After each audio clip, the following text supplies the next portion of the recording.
And just like that, we are live on another episode of Long Box Punk. My name is Chris. That's me. I'm the Long Box Punk. And I'm joined back in the regular format here by Oscar Osario. Thank you so much, dude, for hanging out with me. I am looking forward to having a proper indie comic chat with you. Thanks for joining me on this episode. Yeah, thank you so much for having me.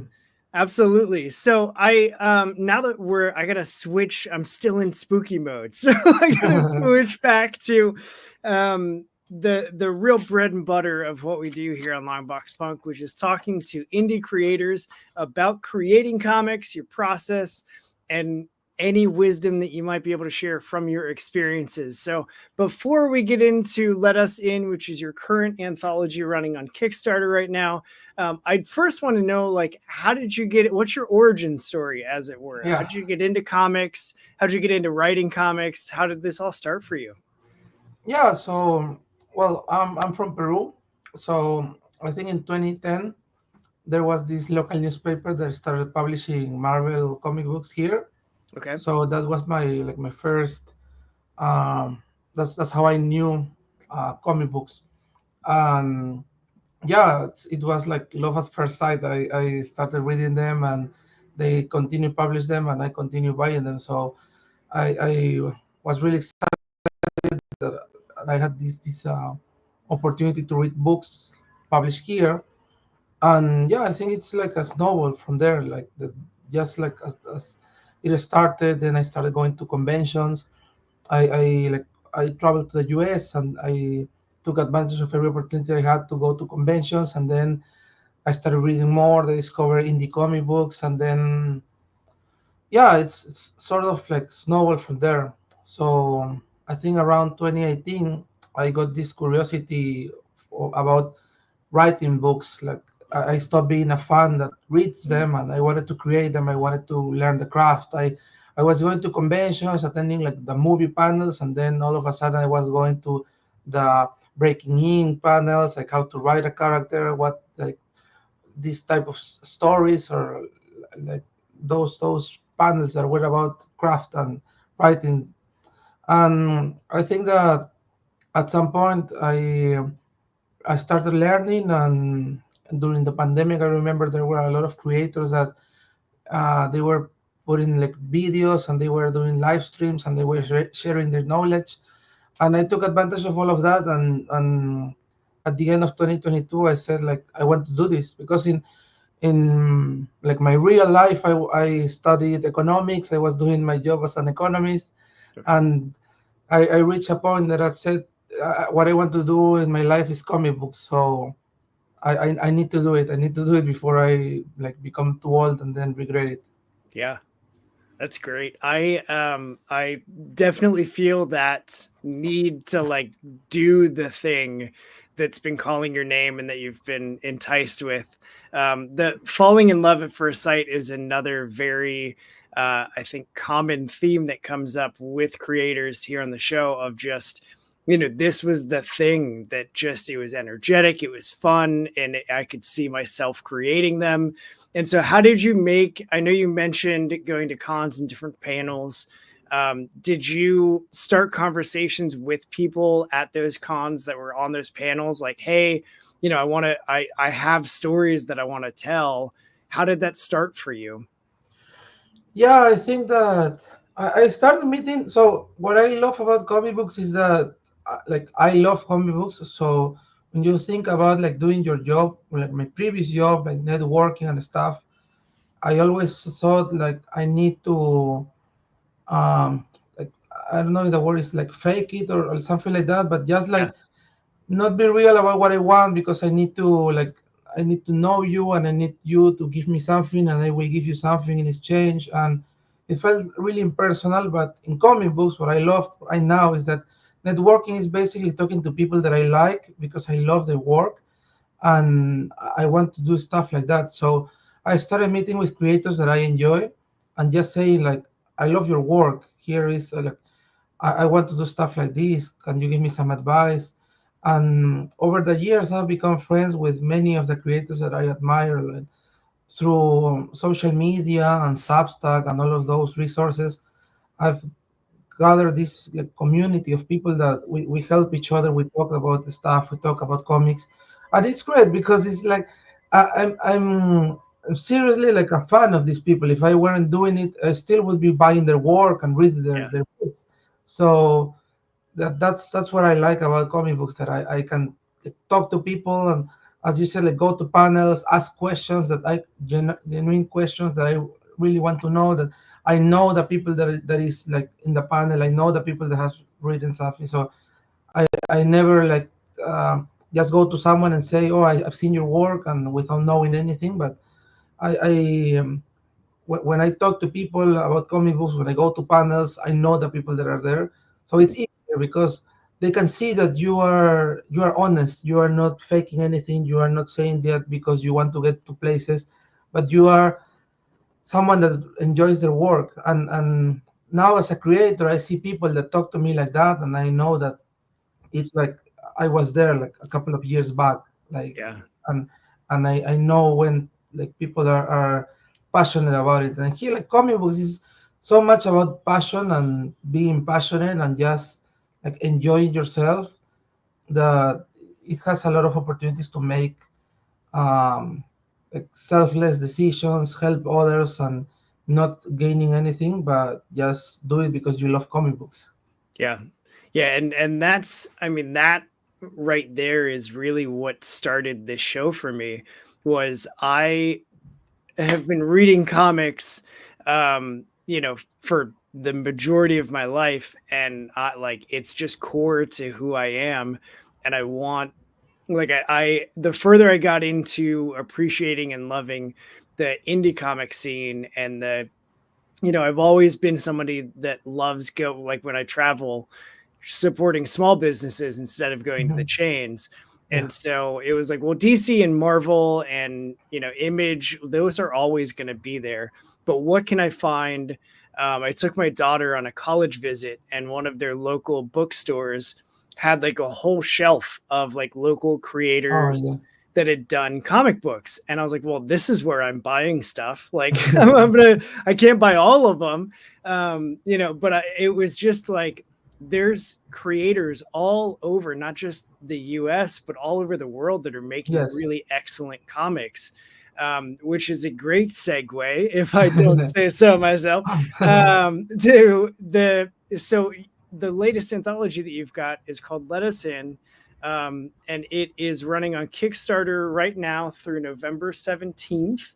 Yes. Um, and it's an anthology by non-US creators that shares the foreign creators' struggle as they venture into a US centric industry. And if I'm being honest with you, I had never thought of my privilege and the access into comics just being an American citizen. I had never thought of that before. So like there's a lot of stuff that I would love to just kind of unpack with that, of like how did you know that this was the book that you wanted to make? Let's start there. Yeah, well, I think that it's part of what you mentioned. Like, there's a lot to unpack there.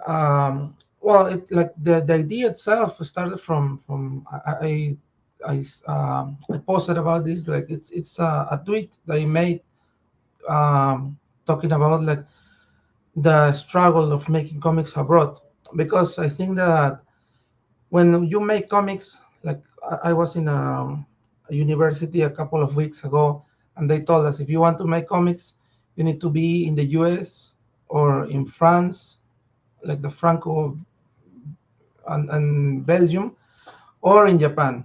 So those are your options if you want to live of comics, because Wow. there's nothing more. Not to say that there's not like individual efforts, but here in Peru there's a lot of discussion about whether we have an industry or it's not an Mm. industry. There's no conventions here. I know that's the same for the rest of Latin America. So I had this, and I've seen this as a creator. Like, I've talked to many people now that I'm creating anthologies, and I see that they have a lot of talent, but they don't have the knowledge, and even like you can have like the language barrier or just the knowledge barrier of not knowing that, for example, Kickstarter is a possibility, Yeah. and that's a great option for creators. So, and the other thing that I found is that I've been to conventions now and talking at panels and at conventions as a creator and as a fan. When you say to someone in the US that you are doing comics, they think that you are doing the same. Like they think that Mm. in my country there's a Marvel or a DC, and that I can do comics in my country and live off comics in my country, which is impossible. Mm. So I thought that it was part of like saying this is how it is, and it's not just comics, it's like the world. And that's what I try to say with this project is that it talks a lot about of aspects of how the world is right now, and what's the role of someone that doesn't live in a country that can have more options, right? The whole um, discussion of immigration and what does it mean to migrate. I like to talk about that because I know that if I want to make comics, I'll probably have to work in the US or move to the US or do something with the US. Yeah. And I wanted to share like it's not as easy as for example you have two creators and they are the same, but one of them is from the US and they can work there legally. That's a huge advantage for me. I've got many times, not right now because of like the rise of crowdfunding, but when I first started asking what should I do to become a creator, like the main advice was get an internship at Marvel, get an internship at DC Comics. Yeah. And if you're from if you're not from the US, that's impossible. So like starting there, you know that it's not going to be as easy. But Yeah. the idea of the anthology is not to say that this will change, because I was talking to a creator at a convention, and like he said like what is the solution for this, and I told him like there's no solution. It's not about like finding a solution, because it's at the core of the world. It's not you see this at comics, you see it at every industry, like people coming from another country wanted to do your job, and whether he deserves it or he doesn't, or he's here to take the jobs from the locals, and that the discussion can go for ages, and Yeah. it's not for comics. But from my perspective and from my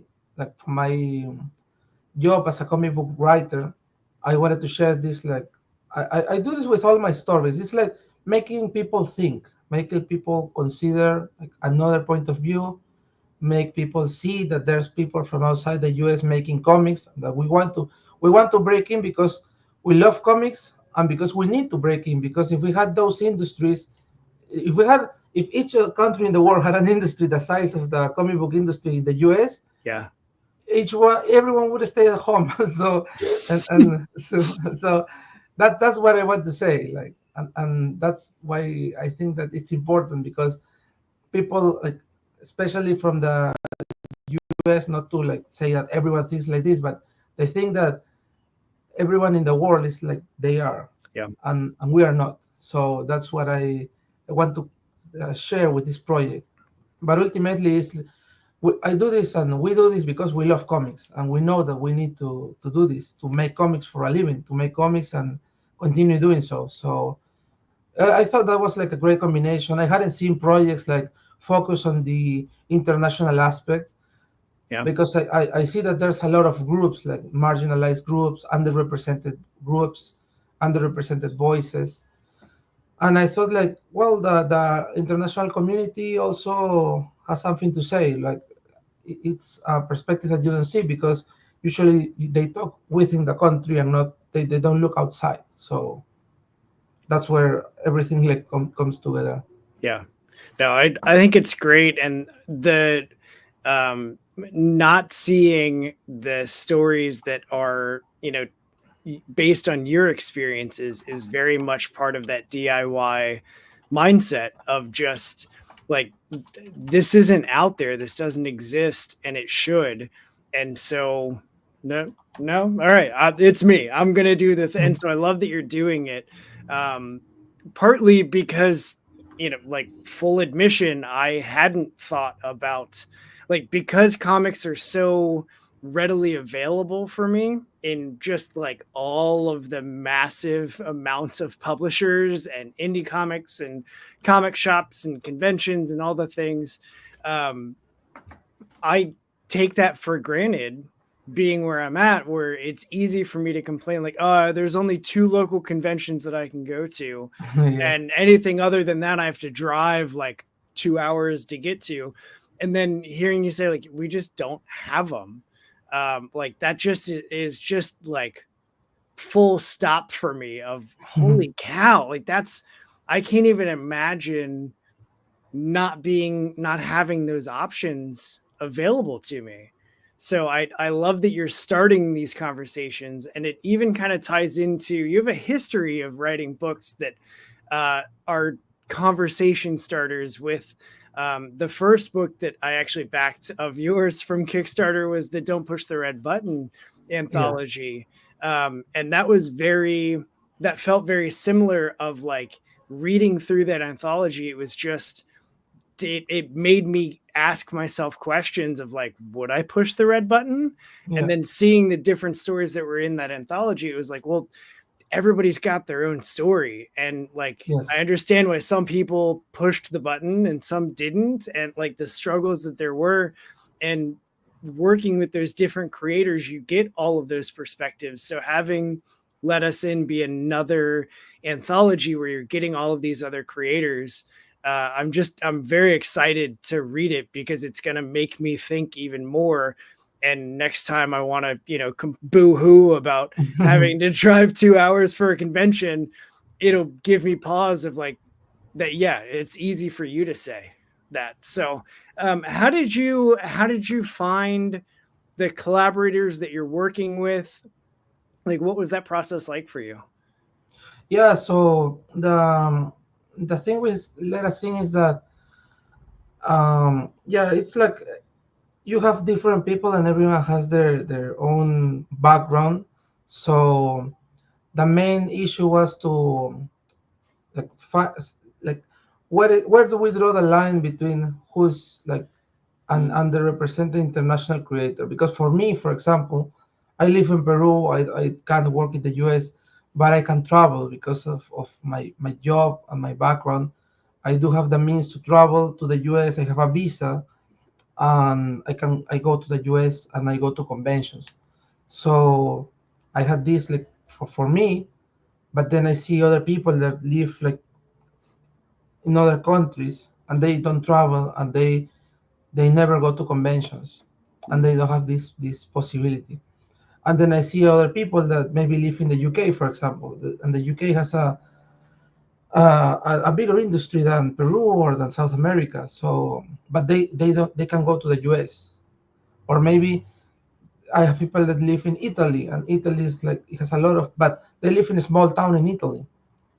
yeah, So it's when you start like doing like analyzing who is deserving, and I think that that was like the tricky part. So for this anthology, I didn't do open submissions or anything like that. I just contacted people that I know that mm, and that I knew that they share the same views that I have regarding this project. yeah, People that maybe interacted with the post, people that I've seen like complaining about stuff, or maybe conventions or stuff. So I think that I found a group of people that see the project and they see themselves in the project and they can relate to the struggle. And I think that was like the most important part because everyone is here in comics is not, I like to think that no one is here to lie or to be evil or to like yeah, deceive. So the creators that join the project and are like pushing the project and are going to put their stories in the project are people that can relate to the project honestly, people that believe in the project because of what it stands for. And yeah, as I talked to them, I knew like, oh, I want you in this project. I've seen your work. maybe you can join this project. And everyone that I approach, they say yes, because and I know they would say yes, because they are people that I've seen in social media, and I know what they stand for, and I Yeah. know they understand the need for this project. I've talked to other people that maybe they ask themselves, why is there a need for this project? Why are you doing this? um like but not the team that's doing the project. I think that's exactly why we need the project, because there's creators that see this and they say, oh, this, I relate with this. And just having one person say that, you know that if this book sells and people read it and they understand, then that's great for the creator, because they know their struggle. So I Yeah. think that's like the whole point. So yeah, this one was like just asking people. I think that with the red button, I open it because it's like a more universal experience. Hmm. Here it was more about, I need to find people that relate to this, because, and I even had someone that told me, like, I see your point, but I think that I I was really lucky in my journey, so I don't know if I can fit into the description of like underrepresented or international. Yeah. And yeah, that's fair as well, because the idea is, if you feel that it's an issue for you, then it's an issue, and if you feel it's not an issue, then it's not an issue. The thing is that if it's an issue for at least one person, and we can improve the conditions for one person, that's good enough to make this project. Yeah. Yeah, it's all like everybody has their own voice, their own experience, their own struggle. And I mean, like you mentioned, it's not always the same struggle. But also the flip side of that coin is sometimes it is. And the representation being 2024, I feel like just as a society, and to use a very big word that I don't know if it fits, but I want to use a big word, the socio-political scene currently, we're gonna act like that's the right thing to say.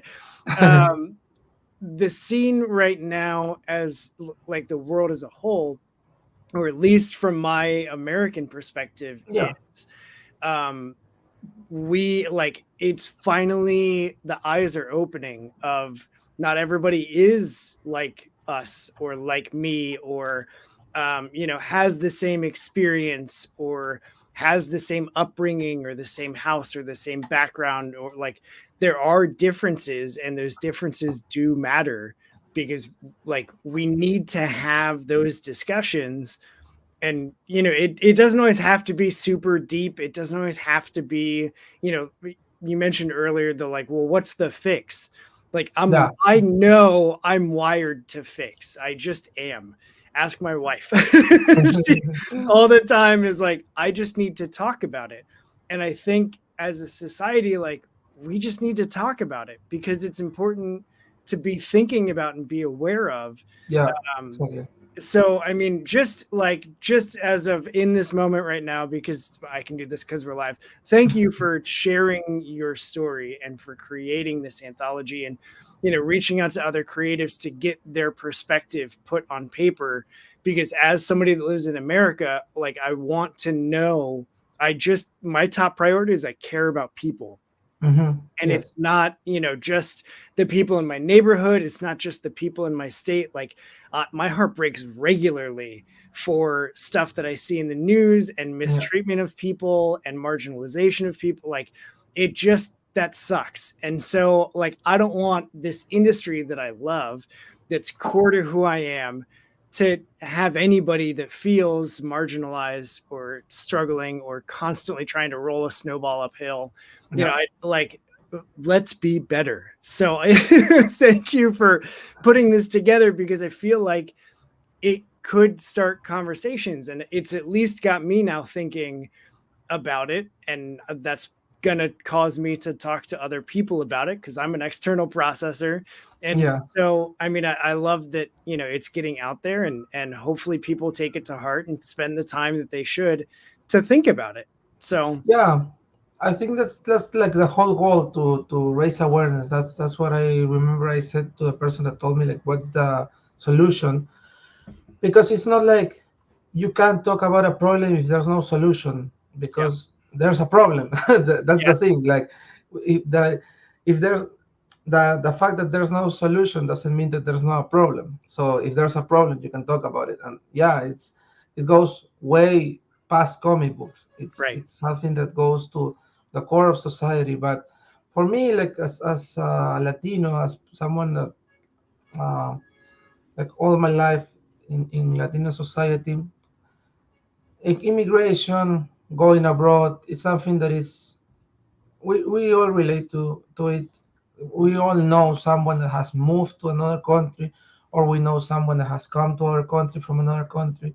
Yeah. So it's something that I know what that's about. So the idea of you having to go to another country or to ask another country or another culture for their like their approval or their blessing, it's something important to me. And I think that that's what we need to do, because that's how the world works, and that's how the comic book industry works. So we basically go to the US market and we share our stuff there, and if it goes well, that can change our lives. So yeah, I think it's important that like just important, as you said, like learning from people, like from other parts of the world. Like I said in the newsletter that I think that the reason that people like do like the easy thing and blaming on the foreigner or blame it on the other group is because they don't know about the other group, because Hmm. they don't learn about other people, and they just treat them as if they were no humans, like as if they were the enemy. Yeah. So when you start learning about other people, other cultures, other backgrounds, you start seeing them as human, and you stop like automatically hating them. So and right now, like as you said, like you have an American point of view, but the role that America has in the world is big. Hmm. So like what's going to happen next week, all the world is watching to see what happens, Yeah. and all the world will be impacted by that. So we are watching the stuff, and like it's hard to think that for me, like I'm going to like need to go to the country, go to share my views, and I see like the polarized country, and everything is like some people say some stuff, and the other half say like the opposite. Yeah. So I think now it's like the best time to start learning about other people, and just like be more human, and learn from other cultures, learn from other backgrounds. And yeah, I think that's the way like that we get like united, more united. Yeah. Yeah. The more that we can learn about each other and find those similarities, and even if they're different, it doesn't mean that you still can't be similar in having strong opinions. And everybody has a reason for what they think, I hope. Yeah. And Yeah, um, exactly. and sometimes it might be the reasons that are the commonality, not the solutions, and like that's okay too. Like I'm just a freaking comic book reading punk rocker. Like I don't have the answers to solve the world, but I'm happy to talk about stuff like that, if it's done from a place of respect instead of just like I want to bury you, and like the demonizing of the other.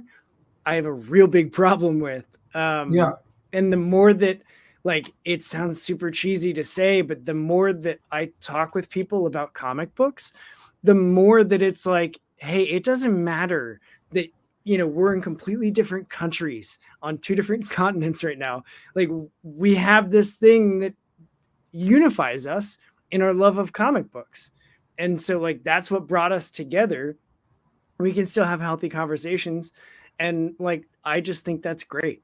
So yeah. I think that yes, as you said, like the good thing about comic books, pop culture, and movies is like you create your own group of people, and it doesn't matter where they come from or yeah. who they are. It's like they get united over something. So it's basically like finding that common ground for everyone. But Yeah. to do so, you need to learn about what they like, what they do, and as you said, it's like you may like the same thing, but it's just presented into different forms. Yep. And once you see it like for what it is, then you get two people that like the same things. So it's about learning, it's about sharing, and I think that right now with all the like social media and all the tools that we have to share our voices, it's a great time. It's like you don't need to. It's not hard to learn about other cultures, other people, and to enjoy their work because like the anthology has a lot of like a message about what we're talking about. You see the talent of in the anthology, and it's a bunch of people that have already do like crowdfunding stuff or have published at some indie publishers in the US. So it's also about talent, about sharing work, about people that want to like we want to break in, but we don't want to break in for free, and that's Right. something that a lot of people like can think like incorrectly is that they um, they think that we just want to like break in or make comics just because we are from outside and just like, oh, I'm from outside, let me make comics. Yeah. No, we are putting the work, we are doing the what needs to be done. The thing is that we come from abroad, so it's a bit harder for us, Yeah. but we are doing like everything like that needs to be done. We are putting the work, we are promoting, we are writing, we are drawing, we are doing everything. And yeah, I think that's important as well because it's not like we want to just be let in for free. It's like we Yeah. want to be heard, and we are doing it the right way so we can achieve that. Yeah. Yeah. You're not looking for a handout. You're looking for a hand up. Yeah, Yeah. Yeah. exactly. And one of the stories that's in the anthology, as I was looking at the Kickstarter page, doing my extensive research that I do for Mhm. every episode, one of the stories is titled, and now I can't find which one it is, but it's Beyond the Loop, and it's Yeah, talking about that exact conflict of, well, there's this inner circle, and like I'm outside of the circle, but I want to be in the circle, like what? And I will never understand the um the the feeling or the fear of, well, if I'm nice to this person, they're going to take XYZ whatever, and I'm going to lose that opportunity. And I've talked to some of this like indie creators at different conventions, and they're saying like, yeah, we might all be kind of passing around the same money, but I'm not taking a sale from the guy next to me. If they choose to buy my book, it's not in spite of not buying his book or her book. yes, It like, we can share fans. And I yeah, always use the boat analogy of like, we're all in similar boats in the water together. And if yeah. one The boat rises, like yeah, all of the boats rise. It's not because the rest of them are going down. And so like, let's raise the water for everybody. So yeah. I think that in that's just like for comic books, at least like the comic books that I like, how comics are being made. Yeah, that's just true because there's not two people that are doing the same, right. and I think that we all have our own voice, so it's very different. Like very, I see people that, and I think that I've learned like making comics, you need to do what you are most passionate about, and not two people are going to be the same amount of passionate about something. So you can have the same story twice, and even if you do, if you have like a concept and someone else steals it, they are not going to develop the story the same way as you would do Right. because that's your story, that's the story that you want to tell. So yeah, I think that this is about like finding audiences and reaching more people, but it it's impossible. Like for me, it's something that it's like it doesn't exist, like two people making the same story or someone like I don't want to talk about your book because then they are not going to buy mine. It's like if that person likes the other book, that person won't like your book, Right. even if he doesn't Right. know about it. So it's yeah, that's what I like about like indie comics, is that everyone buys each other. So Yeah. and yeah, and the story that you were mentioning, I think it's about fitting in, like it's about but fitting in from a perspective of like a different culture. I think that Mhm. sometimes is it's hard to, and that's also like when you are inside the loop, like you don't think about that. But I was Right. talking to these creators, and even for me, like I've been learning English since I was like, I don't know, like 8. All my life speaking in English, like because everyone like here it's really important. Like in Latin America, it's really important. Like they always like they like to see like the United States as like the big country. So Mhm. they always tell you like learn English. You will need it for the world. Like be a citizen of the world. You need to learn English. So for me, it's like I learned English all my life, and I think that it's like given. So and yeah, but there's this other creator that um they didn't speak English until they were a bit older. So Mm. a lot of the media that the English speakers consume, they didn't know about. So there Okay. was a point of their lives like you get into a conversation, you start talking to people, and they start talking about their childhoods and their and like all the pop culture is different between countries, and especially if there's a language barrier. Yeah. And that feeling like and comic books, and I don't mean as something negative, but as I told you, it's a lot about networking. It's a lot about talking to people. It's about um, your relationship to others. So if you don't have anything in common, or if you don't have like the same influences, sometimes it's hard to talk to people. Um, and yeah, sometimes you can like stay like out of the loop. Like you don't know what they are talking about. You don't consume the same media.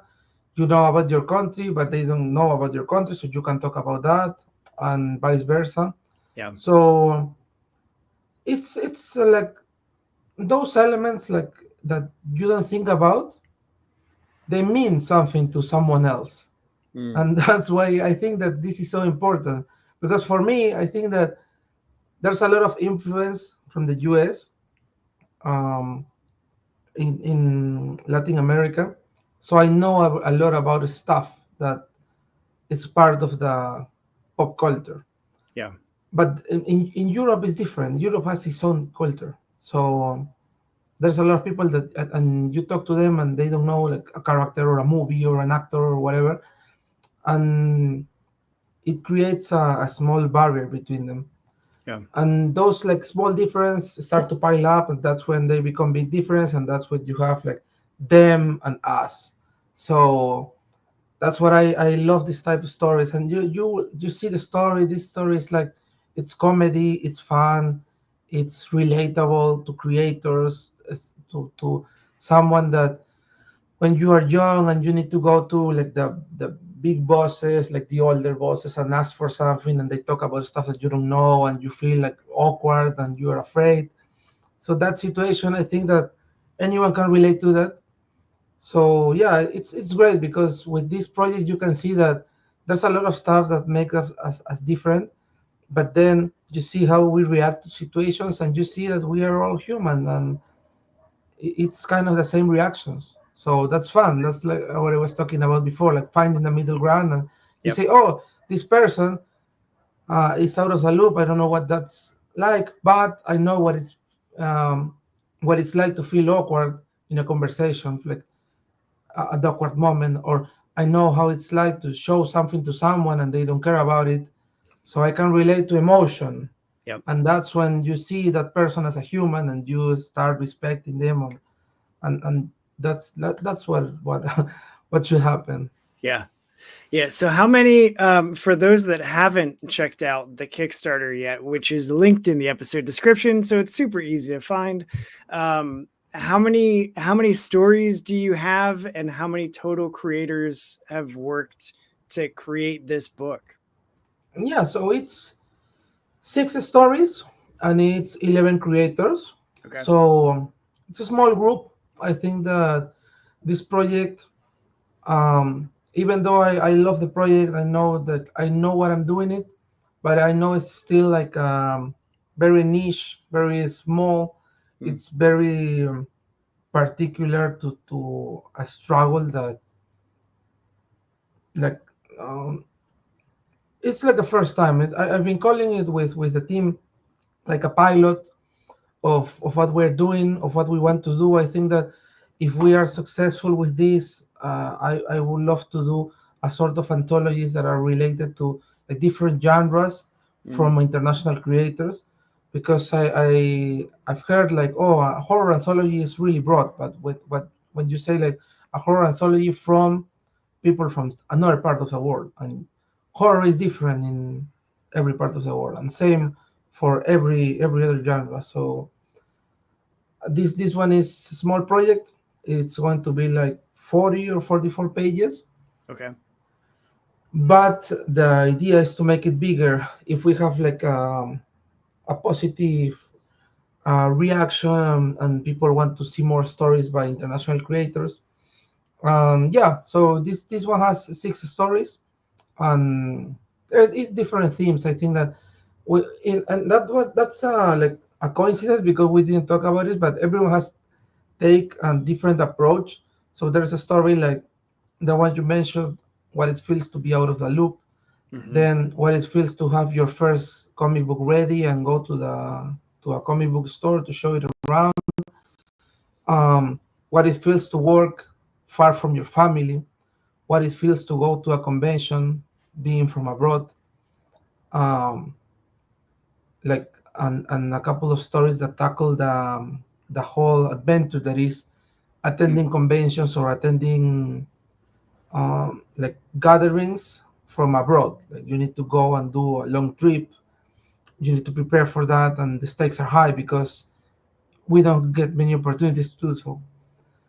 And yeah, I think that a lot of aspects have been tackled by the creative teams, and it's cool to see because I talk about, like I said before, I talk about like the human aspect of the anthology and what we want to share, but the quality of the stories and the stories themselves are really fun.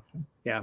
Yeah, and I love to it's like you read my notes because I was going there next. But I love on the Kickstarter, you not only have, a little couple sentences about each story, but you also have, and here's how it relates to the overarching theme of we're creators that are outside of the US. And like tying those two together, I think is really fascinating, because a lot of the stories don't immediately scream the undertones that they're tackling, right? You've got like aliens that are going to a human convention, Yeah, and they've got the antenna and the preview image, they're different colors, and so like it feels like the stories take place in a bunch of different genres, but that still have that commonality that ties everything together. And I love how you've laid out this Kickstarter because it made it super easy to understand, because I need things explained to me like I'm four.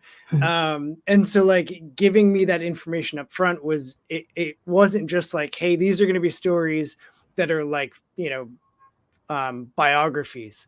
Like it's yeah, that's not what this is.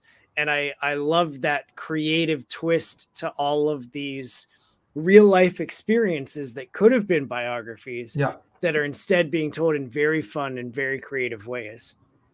yeah. I think that that's like I love to make stories that way. Like every story that I do, like and that has a important theme or thought provoking ideas, I always try to do them fun. I think that it's comic books. Like we want to make fun. Like Yeah. if someone wants to do like autobiographical and do it that way, I think that's great. I prefer to do it like including supernatural elements, as you said, aliens. There's pet wolves in the stories. There's like they go to different universe. A lot of we play a lot with the foreigner aspect. Mm. having people from other worlds, creatures that come to Earth. So yeah, I think that's the important idea, is to make a good comic book. I think that everyone in the team had like they did whatever they wanted, and that's the goal, because if you, I think it's possible to show human stories with different elements, and Yeah. I think it makes it fun. So it's important, like the creator has fun, the reader is going to have fun, and the stories are going to be the same, just um, a bit more like metaphorical. You can see some references like Easter eggs, and you will get what why everything is the way it is. Yeah.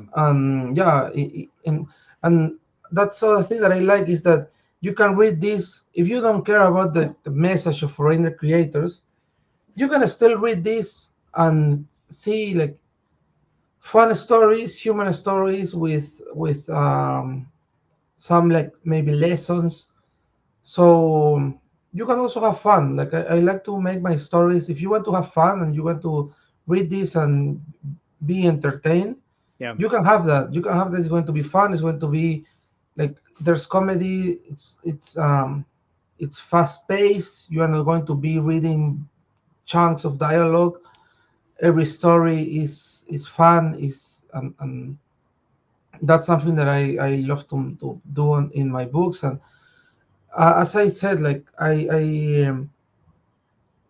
I've seen these creators' works Mm. before, and Yeah. and they just deliver like the same quality of great work, fun stories, fast pace. I think it's a collection of really great stories. Even if you take everything like that we have talked before and just read it because of like the funny panels. Yeah. Yeah. And so I want to switch gears because you have done several anthologies. So tell me, like, talk to me a little bit about like why you're drawn to anthologies. Is it more comfortable for you to tell, these high punchy stories in short bursts, or is it purely like working with these larger creative teams that get you exposure to just learning a bunch more? Like, what draws you to these anthologies? Yeah, I think that when I started making anthologies, it was kind of like a functional point of view for me as a creator, because I wanted to have stories that started and ended. So Mm. basically, like do short stories, and those were best when in anthologies. But then I think like the opportunity to collaborate with people, like many different creative teams, see their perspectives, learn from them, and yeah, it's easier as well, because you say like, oh, we can do a 4-page story, an 8-page story, instead of like a 22-page issue. So Mm. it gave me this opportunity to talk to people, to learn from people, and because of anthologies, I met people that I've collaborated with. I met people that are friends now. I met people that have given me excellent advice on creating, on crowdfunding, on, and I think that opportunity to talk to creators is it's great. So I'm not sure if I'm doing more anthologies. Like I want to do some like issues on series of my own, like start like in longer form storytelling. Hmm. But I think that like, anthologies are great for as an opportunity to for the reader, like having all this perspective. Like we're talking a lot about learning from people, learning from different backgrounds, meeting creators, and doing stuff like that. Yeah. You have an anthology and you can learn from people from different countries, different creators, and that's great. And as a creator, I think it's like it's the same but better, because you talk to these people and they become your colleagues, your peers. You learn from them. So yeah, it's great for me. Anthologies are awesome if you get like a fun concept, like I did with the button or with Hmm. this one. And even if you for I have another anthology that is like just three stories, a small issue, like a small anthology, and they just took three stories that I created and put them together in a book. The themes are similar and the same. Like when people see your stories and they see different artists, it's fun for them to see different art styles, different perspectives. Yeah. So it's cool. It's cool. Like all around, it's a great experience. It's the only thing is that putting together the anthology is it's hard work. So Yeah. it's not something that you can do as easy as working on a single issue, for example. So yeah, but once you have done it and you see like the benefits of doing it, it's like you want to get back to it. I think that there's a bunch of people from the indie community that do anthologies, and they all saying the same. Like they get real tired and they don't want to do anthologies never again. But then they find like a concept and oh, this is good for an anthology, and then boom again. Yep. Yeah, as a reader, I love anthologies because of the I know in, 4 to 14 pages I can get a complete story, and there it is. And finding you mentioned earlier about doing different genre specific anthologies. I'm just gonna let you know, if you ever do a horror anthology, I'm in, take my money. But I do think, because of the way that anthologies are just involving all of these different creative teams, I think it makes for a very fun read. Because even though, one story might be your favorite and the other one isn't your favorite, there's still something that's very enjoyable about reading all of these different tales together. And it's very easy to, sneak in, like, all right, I got time for half of this anthology, so I'll just read this right quick, instead of like, oh, I have 7 issues that are each 22 pages and I need to read all of those pages, whatever that math is, to get the full story. And so it's very satisfying as a reader for anthologies, but logistically it does kind of seem like a nightmare. So how, like, as you're putting that together, um like, how does an anthology like that come together? Do you get the, like, story files from all of your creators and then compile everything with the formatting, and then, like, how does that work? Yeah, so for don't push the red button, I made an open submission call, and I got like a lot of stories. So I chose the ones that I like best, and you start working with the teams. You start like it's like you are doing 10 small comic books. So you talk to a writer, then have scripts ready, then each script goes to the artist, and then everyone is going at their own pace. Some are going to take longer, some are going to take less time. Yeah. But that's the thing, like you all need to work in sync. So and you are only as like the slower one will be like the one that will set the pace of the anthology. So I think that's the thing that when you do Kickstarter and you are basically in a race against the clock. So Yeah. um and sometimes people when you do this type of projects like crowdfunding or self-publish, in terms of priority, usually artists give the more priority to their other work, like their work for hire, or maybe if they're working with publishers. So the challenge is to get people to just finish the pages. So Mm. um, yeah, I think that that's like the stressful part.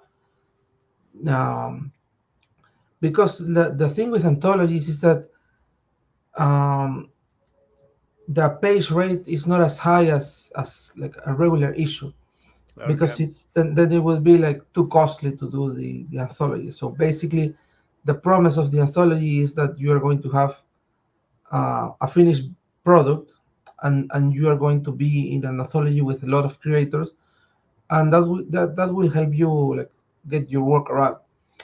And that's been the case for me. There's many times that I've scrolled through anthologies to find artists or writers, but I think that this type of projects do have a lot of like a passionate aspect to it. Like many of these creators do it for the exposition, for the because they want to do it. There was a creator that don't push a red button that I told him like um, I was going to pay them because they there was a page rate because I when I made a project I set a page rate Yeah. and they told me like I would have done this for free because I like to write. The cover is good. I want my story with that cover, and I would have done it for free. If you're paying, that's great. But and there's a lot of creators that do that. But the good thing is that you can have the project done. But the negative aspect is that it doesn't take priority over other projects. Yeah. So so yeah, that's the complicated part. Yeah. Especially if doing it as like a crowdfunding, a self-publish. Like, don't push a rebuttal was my second project, and the bright side is that it gave me the opportunity to work with people with many years of experience that right now they are like mentors to me and they have helped me and they continue to help me. So like from that point of view, it's kind of hard to ask someone that has lots of more experience like I need these pages right now Yeah. and Yeah. put pressure on them. It's hard. Yeah. Yeah. That's like the going to your boss and saying, "Hey, I really need a raise." Like Yeah, it's, yeah. it Or makes sense, but it's not going to your easy. boss and telling them like I need you to work faster or something like that. Yeah. Yeah. Let me tell you how to do your job because it needs to benefit. Yeah. Yeah, exactly. So, all right. So the Kickstarter runs through November 17th, Yes. which I'm going to totally cheat and look at it here. So you're sitting at 67 backers. You've got 13 days to go. And just, oh, what is that math? Just about $4,000 to go to hit the goal. So any and all eyes will help. Um, what's the best way for people to find you? Because I think I've got your Twitter, because I'm forever calling it Twitter, and I've got your Substack linked, I believe, and then your link tree, Yes. because I was like, that'll cover everything. But like, where's Yeah. the best place for people to find you? Yeah, I think Twitter is good. Like if you like Substack, so it's at Oscar OM29 on Twitter or Instagram. You can find me there. Like I'm there all the time, talking about comics. Like I encourage people like in this type of interviews to, if you have a question or anything, like message me. I'm always open to talk about comics to help upcoming creators. I always say like when I started, I just like message some people, and I got people with again like many years of experience to Mm, chat with me, to talk with me, like we call me and just answer all my damn questions. So I want to give back when possible. So if like there's aspiring creators or anyone watching this that has doubts or anything, I'm always open to talk about comic books and writing, like craft and everything. that's awesome. All right. So then we also need to talk music because that's the other half of the show. But I just like what kind of music do you listen to? Oh well, I think like right now, um, I tend to say like a bit of everything, but here it like music is like something like very cultural. So Mm, it that definition might be different if I say that in the US than if I say that here. So I like to listen to like well reggaeton, um, like pop. There's this there's a Peruvian singer that sing I think like he's called Pascal. He's Peruvian French, wow. and he sings in Spanish. It's great. So, well, there's like this genre that they call it like Latin, that is basically like Latin American pop. Mm, So, yeah, a bit of that. Like nothing in particular. Like right now, so I'm not the person that listens to music as they do their work or everything, okay. Yeah. and so I haven't been listening to much music. And yeah, like the go-tos here are always reggaeton, mm, like trap and Okay. that type of music. Yeah, Yeah. and mostly music in Spanish, and the music in English, that's probably the same there as it's here. Like we listen to a lot of music in English as well. That's interesting. That's got to be a very clash of styles. Because growing up, like my best friend was from Puerto Rico, Ah, yeah, and so like anytime I spent any time at his house with his parents, there was all like they always had traditional feeling salsa, at least to my yeah, ears. And then, now whenever I go over and he's in town and we'll go see his parents, they'll either have like the TV channels that they used to watch in Puerto Rico. They, pay some exorbitant amount for satellite or something to get the same channels here that they did in Puerto Rico. yeah. But and like I'll pick up occasional. I studied Spanish for I think 3 years, which was not nearly long enough because it was like 20 years ago. Um, but like we'll sit and we'll just watch like a soap opera or a game show or something, and Yeah. I'll pick up about 20% of what's happening. But it's always interesting to hear them just converse because his mom like almost predominantly only speaks No, Spanish. Mhm. Spanish, and his dad is from originally from Texas, and so he was raised speaking English as his primary and Oh, then yeah, Spanish as his secondary. yeah. And so it like he'll talk in English and she'll respond in Spanish, and I'm just like, dude, how do your brains work like this? Because I I Yeah, yeah. can't No, keep up. that's really common in Latin American culture. Like I have a my cousin and her daughter is the same. Like they speak to her in Spanish, she responds in English, but she understands everything in Spanish. So Yeah, yeah. it's cool. It's cool because it's like Spanish is part of our culture. Um, like every country in Latin America has their own. We all speak Spanish, but each has their own like dialect of Spanish. Is like Yeah. the American English and UK English. Yep. So it's part of each country's culture. So you need to speak it like when someone says like a key word, and oh, you're from that part of like you are from Chile, you're from Argentina, you're from Mm, Colombia, and yeah, so yeah, it's rooted in our culture. that's cool. Well, Oscar, thank you so much for hanging out.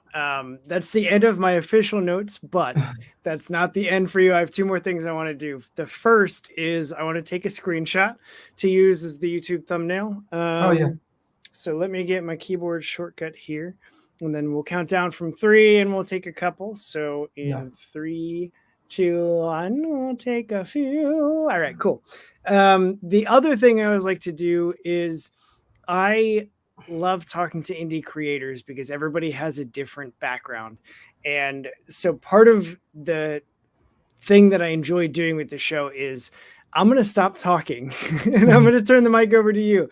So if you have anything you want people to hear from you, it could be about Let Us In, it could be about comics, it could be about I don't even know what. The content doesn't matter so much as I just want anything that you want people to hear or to think about from you. This is a very small platform that you can do that Mhm. on. Yeah, yeah, no, thank you so much. I think that well, we mentioned this in the chat, but it's something that I want to like, highlight. Just like um, learn from other backgrounds, learn from other people. Know that there's a lot of people from all around the world that are mm, doing their best to like succeed, to feed their families, to be better.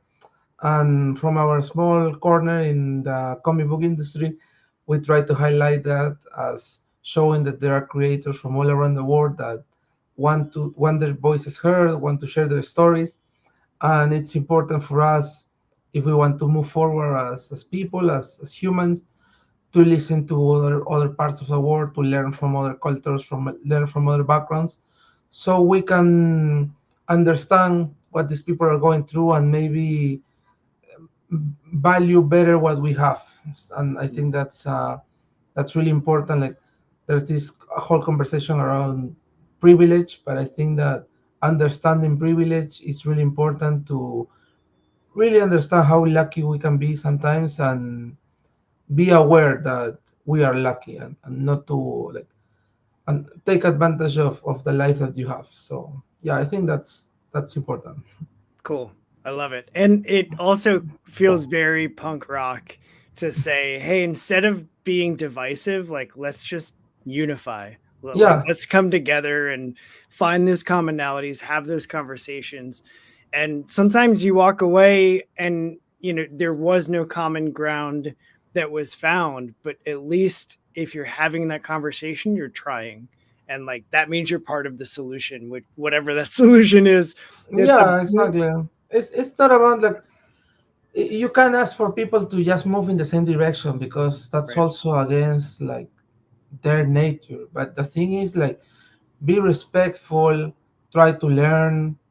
And if you yeah, like, I like when they say like we can agree to disagree, because it's like you understand the other person, they understand you, and there's no common ground, and that's okay. You can't be friends with everyone, Right. but you need to make the effort of understanding, and not just saying we will never agree, back off, like, get Yeah. out. So Yep. that's that's not the way. Right. Right. Yeah. Well, Oscar, I appreciate you coming on, sharing some of your story with me, and having just like a very uh, deep conversation. I love chats like this because I wouldn't have had this with anybody here in my hometown. So I love doing this show because I get to talk to awesome comic creators like you. I hope to see a successfully funded campaign on Kickstarter. Again, Yeah. let us in an anthology by non-US creators is running through Sunday, November 17th. So you have just under 2 weeks to get in and get your pledges, and let's hit that goal so that we can get this project funded and in people's hands so we can. I want to read these stories. I want I want Yeah. that thing. So I appreciate you. Hang tight after I end this. I got some logistics for you, but that's it. We made it through another episode of the Long Box Punk. Thanks for tuning in and for Awesome. sounding off in the chat. For those of you that did, looking at you, Punk Rock Chris. I appreciate you hanging out. And Oscar, this was great. Thank you so much for an awesome Thank you conversation. so much So, for having me. yep. So, what's a good podcast without a good tagline? This is mine. Go do what's good for you, punks, and read some indie comics. We are out of here. And then